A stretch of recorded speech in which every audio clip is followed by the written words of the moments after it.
Esse mês de novembro foi um mês complicado, um mês difícil de ler. Eu li muito pouco, se eu não me engano foi uns 4 livros só, no máximo. Ainda estou tentando terminar de ler TOG 2, mas tenho certeza que eu não vou conseguir terminar hoje, dia 30. Não estou nem na metade do livro ainda. Mas eu sei que eu desacelerei, eu sei que eu perdi muito tempo, passei dias sem conseguir ler justamente por causa da onda de calor. E eu falo por mim, mas acho que também tem mais gente nessa mesma linha que eu. Mas um livro que acabou salvando, que foi um livro de romance. Um livro que eu selecionei da lista de favoritos do Paulo Hatz, do Livraria em Casa, que assim me surpreendeu tanto na escrita quanto na história. Fiquei revoltado. E eu tô falando de Uma Questão de Química, que inclusive tem essa jacket muito bonita aqui, mas eu também vou mostrar para vocês o livro sem a jacket, né? Mas foi um dos livros que eu selecionei para esse projeto, 12 livros, 12 favoritos, e foi o lido do mês de novembro. Oi, eu sou o Mark e bem-vindos a mais um vídeo.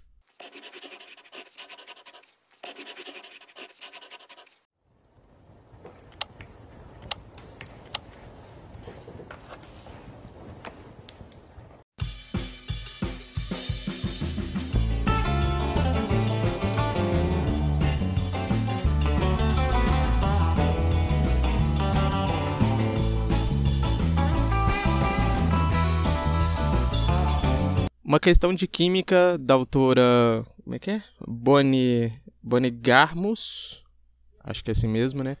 Foi lançada aqui no Brasil pela editora Arqueiro, e eu acho que a categoria e subcategoria, né, que a gente pode colocar esse livro, seria como se fosse um livro, como se fosse não, né? Porque ele é um livro de romance, mas do século XX, né?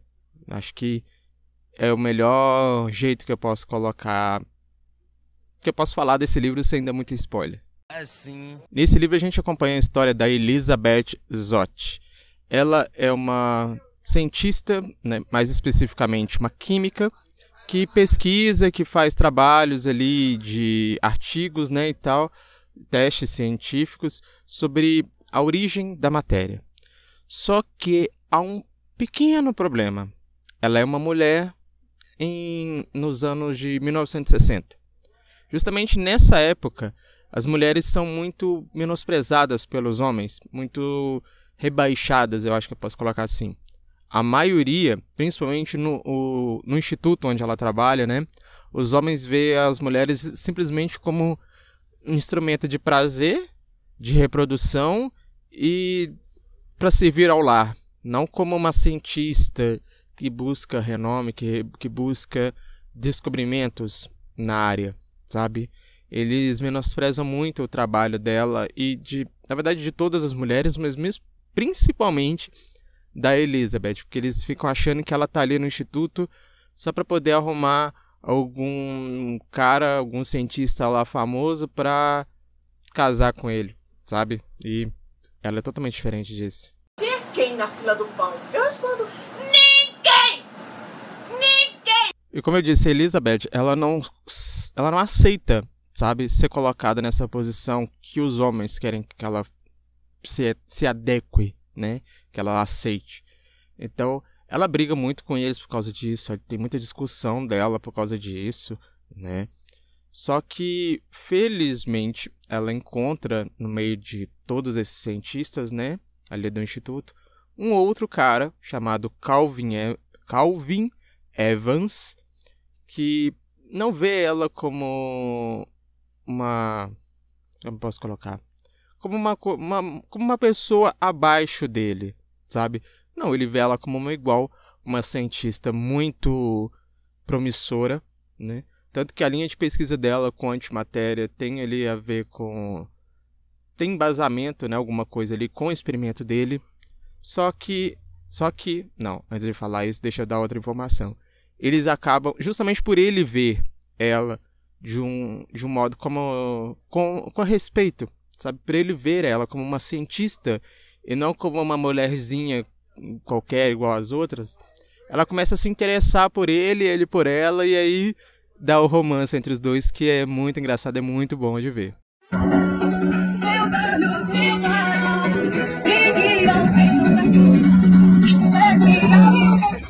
Só que, como eu disse, né, acaba acontecendo algumas coisinhas aí, né, que nem eu pensei, né, nem tudo são flores, que, infelizmente, a Elizabeth se vê numa posição onde ela tem que virar uma apresentadora de TV, de um programa de culinária de TV, para poder sobreviver. E no meio desses programas, você pode pensar, um programa de culinária tipo Ana Maria Braga, seria tipo uma Ana Maria Braga, mas de um modo científico, sabe? Então todos os produtos, todos os alimentos que a Elizabeth traz para o programa, ela sempre traz algum dado científico sobre o programa, ligações químicas, questões nutricionais, sabe? Ela faz a dona de casa pensar, além de simplesmente cozinhar ali mecanicamente, automaticamente, sabe? Isso é como eu posso colocar? A quebra totalmente, o diferente de todos os outros tipos de programas de culinária, não só da época, né? Porque isso fez ela se expandir nesse universo que a autora criou, mas eu acho que até por fora dele, porque eu nunca vi um programa de culinária falando tão abertamente assim como a Elizabeth aqui no Hora do Jantar. Acho que é esse mesmo que chama o programa, Hora do Jantar. É verdade. Quer dizer, às vezes não. E assim, o primeiro ponto que eu tenho para mostrar nesse livro, para falar desse livro, na verdade, é quanto à escrita da autora. Eu posso estar muito enganado no que eu vou falar agora, mas foi o que eu percebi. Eu falo que eu posso estar enganado porque, como eu já disse isso em vários outros vídeos, e vou continuar dizendo, porque eu não pretendo estudar sobre, né, fazer uma graduação sobre. Eu não sou um crítico literário. Eu não tenho formação em literatura para falar, não, ela usou tal tipo de escrita, que não sei o quê. Não, é simplesmente a minha perspectiva como um leitor. Então, o primeiro ponto que eu quero trazer aqui para vocês é o que eu enxerguei, o que eu acho que a autora trouxe acho que seria 3. Agora pensando que eu não sei se seria 3 tipos. Mas eu vou falar assim o que eu percebi. Deixa de nomenclatura. Por exemplo, em um parágrafo, isso acontecia muito no começo do livro, tá? Ela trazia, por exemplo, num parágrafo, os pensamentos e o que a Elizabeth estava fazendo do ponto de vista da Elizabeth. No segundo parágrafo, o que estava fazendo e o ponto de vista do Calvin, os dois ali na mesma cena.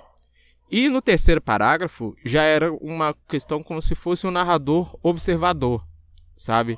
Então assim, você tem os pensamentos e ações da Elizabeth, pensamentos e ações do Kevin, os dois na mesma cena. E no terceiro parágrafo, as ações dos dois vistas de um terceiro personagem, mas só observando a cena. Porra! Tudo isso? Sabe? A princípio eu fiquei confuso quando eu me deparei com isso, quando eu percebi isso, mas não foi o livro inteiro assim, tá? Já adianto isso pra vocês. Mas quando eu trouxe essas partezinhas, eu fiquei assim, uai, mas... Quê? Hã? Aí depois que eu percebi, e as outras vezes em que ela coloca assim, foi uma coisa tão natural, não vou dizer natural, né? Mas uma coisa tão fácil de se entender, que mostra como a autora, me mostrou, né, como a autora tem uma maestria, como ela consegue descrever as coisas, colocar em palavras, diferenciar muito bem as visões de um personagem e outro ali, que sim, é um deleite, sabe? É muito bom. Eu amei esse tipo de dinâmica, eu acho que eu posso colocar assim, né? Não sei se estou errado. Ah, que se tirar o chapéu, mas que profissional, mas que competência, mas que cuidado, mas que critério. A segunda coisa, assim, diferente de todos os livros que eu já li também, mas ainda assim dentro do contexto de narrativa, é quando a autora fala os pensamentos, as ações do 6,5. Você deve estar perguntando, quem é 6,5? 6,5 é um cachorro.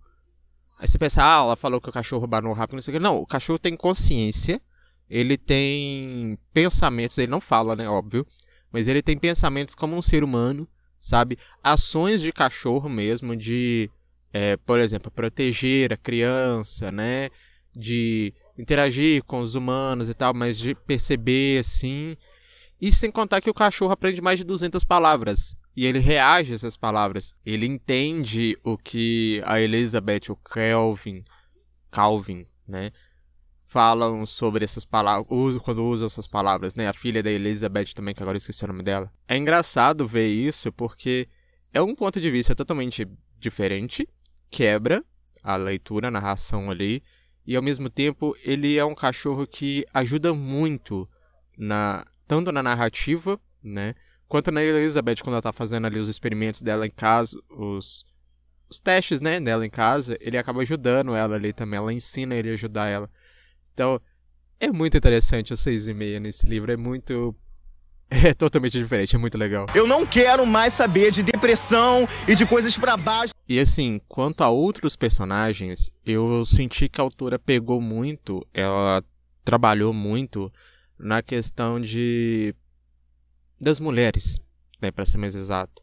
Ela trouxe histórias, por exemplo, de mulheres que aceitam essas coisas que os maridos fazem, essas questões mais machistas, né, que os homens têm, essas atitudes deles, achando que é normal, achando que é assim mesmo que tem que ser.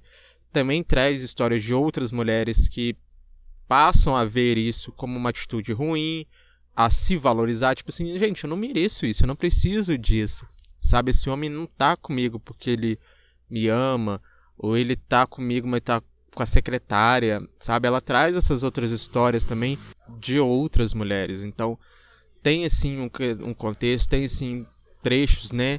De um pouco de abuso psicológico, físico, né? De tortura psicológica também, que, infelizmente, era o que acontecia com essas mulheres na década de 60, né? De 1960. E ela trouxe muito bem esse livro, ela conseguiu não só focar, ela conseguiu não, né? Ela não só focou na história da Elizabeth, ela também trouxe outras questões de outras mulheres, tanto que a própria Elizabeth no livro, ela aproveita o programa dela, né, ali no Hora do Jantar, para trazer mensagem para essas outras mulheres, mensagens de empoderamento, mensagens de confiança, mensagens de que elas não precisam de homem para poder seguir o seu próprio sonho, sabe? Esse livro é muito sobre isso, é muito sobre empoderamento feminino. Vamos, galera, mulheres.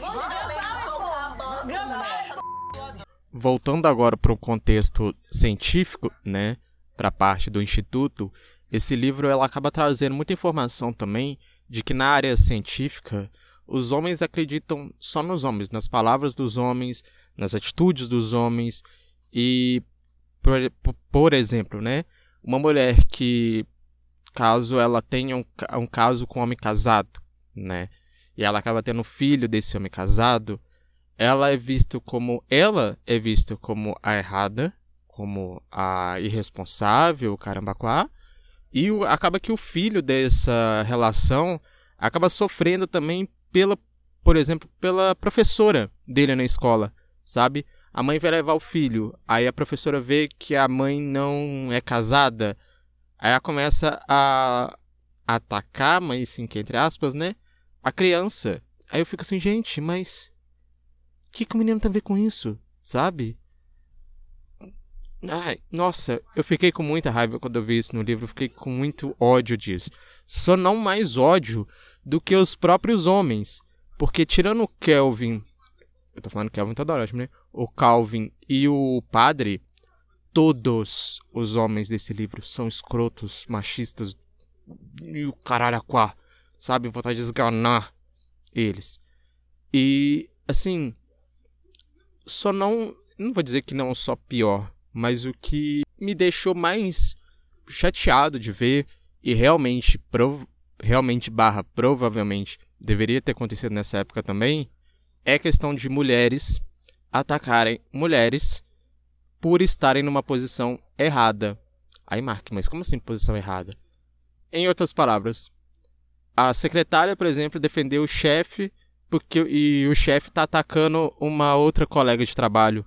Você fica assim, mas ela não vai defender a outra mulher, né? Com a questão de sororidade. Se existia sororidade nessa época, passou longe desse livro, mas muito longe. Antes que me falem de sororidade, vá merda. E quando eu achei, assim, que eu já tinha visto de tudo nesse livro, sabe, de todas as atrocidades que as mulheres poderiam acabar sofrendo, né, e acho que sofreram nessa época, eu acho que ele me surpreendeu. Eu vou jogar aqui, né? Não vou dar muito spoiler, mas vou jogar aqui a relação de pai e filha, né? Quando a mulher, na verdade, não é mulher, é uma filha ainda. Até onde os pais podem ir para poder atrapalhar a vida da filha, sabe? Eu achei assim, não vou dizer nem baixo, porque é quase que subterrâneo, sabe? Eu esperava, né, por todas as outras histórias que a autora traz nesse livro, eu esperava o homem fazer isso com outra mulher de outra família, como é narrado aqui na história, né, vários casos. Agora fazer com a própria filha, o cara fazer isso com a... Nossa, assim, ali eu falei, não, aqui eu tô no fundo do poço, aqui essa história foi no fundo do poço e muito fundo, sabe? Como eu disse, não vou dar spoiler, eu quase ia saltar aqui, não vou dar spoiler, mas assim, é pesado. Isso eu posso garantir pra vocês. Tudo tem limite! E no meio disso tudo, de toda essa trama, né, de colocar as mulheres pra baixo e tal, a gente tem Elizabeth cuidando da filha dela, ensinando pra filha dela que ela não precisa de homem, que ela pode ser quem ela quiser ser. A menina dela é uma garota superdotada, ela desde pequena ela já sabe ler, escrever, enquanto o pessoal da escolinha dela ainda tá aprendendo a escrever A, B, C, né, vamos colocar assim. Então, sem falar muito mais do que eu já falei e esbarrar em spoiler, eu vou dizer que esse livro é um livro de romance, mas também tem um pouco de investigação, tem muito sobre empoderamento feminino, sobre ligações químicas, né, sobre nutrição também, mas principalmente, e isso eu amei, sobre colocar macho escroto no seu devido lugar. Ah, isso que você pode ter certeza que você vai encontrar nesse livro. Ou você vai. Então, uma questão de química eu recomendo para todo mundo que gosta de romance, principalmente romance com cientistas, e principalmente para quem gosta de romance com cientistas de uma certa autora aí, que eu não vou citar nomes, né? Mas que me decepcionou muito no último livro que eu li dela. Inclusive já tem resenha dele aqui no canal, mas só sendo citado assim, que eu nem aprofundei muito. Mas que me decepcionou justamente por causa de uma militância seletiva, sabe? Então, fica com o spoiler. Como eu disse, Uma Questão de Química foi o livro do mês de novembro. Sim, foi meu favoritado, dei 5 estrelas favoritado. E agora que eu tô pensando aqui, eu não mostrei pra vocês, né? No caso, esse daqui é a jacket do livro. Deixa eu abrir o livro aqui pra mostrar pra vocês. Aqui, ó. Essa é a capa dele original, a jacket. E engraçado aqui também, aqui dentro, ó. Deixa eu tentar ver aqui. Vem a tabela periódica na capa e na contracapa. Então ele é bem legalzinho. Eu botei a jacket só pra não poder... pra não poder, ótimo, né? Só pra não arranhar o livro. Porque até a jacket mesmo eu acho que não tá pegando por causa da ring light, né? Mas ela veio arranhada. Tá toda arranhada aqui atrás. Aqui em cima aqui tem 2 traços aqui dela arranhada, mas fazer o quê? A vontade de rir é grande, mas a de chorar é maior. Então, como eu disse, Uma Questão de Química, 5 estrelas favoritado. Eu sinto que eu vou precisar ficar um tempinho sem ler nada de romance pra não comparar esse livro com outros. Então, vou dar uma estagnada. O que tá ok, porque o último livro desse projeto, do mês de dezembro, não tem... Bom, acho eu, pelo que eu já ouvi falar, né, sobre ele, não tem quase nada de romance. Tem um outro tipo de coisa. Então, eu vou dar agora, como eu sempre faço, né, no finalzinho do vídeo, vou dar 3 dicas, 3 spoilers sobre o próximo vídeo. Então, deixa eu dar uma olhadinha aqui. Tá, eu coloquei que ele não podia ser diferente, né? Como o último livro desse projeto, teria que fechar com o meu gênero literário favorito. Então, é um livro de fantasia. Ele é um livro curto, tem um pouco menos de 300 páginas, não mais do que isso. E um meme que encaixa direitinho com o spoiler desse livro é daquela menina do Clone, que ela falava o que mesmo? Muito ouro, inshallah. Então, é isso. Eu Espero que vocês tenham gostado desse livro. Como eu disse, uma ótima recomendação de romance, um ótimo livro para sair de toda a zona de conforto, de todos os tipos de romance que eu já li. Não li muito, mas ainda assim é totalmente diferente. E eu vejo vocês não vou dizer na próxima, mas no mês que vem, já com o último livro desse projeto. Então agora sim, eu vejo vocês na próxima. Tchau, tchau, gente. Desumano. O que tá acontecendo comigo?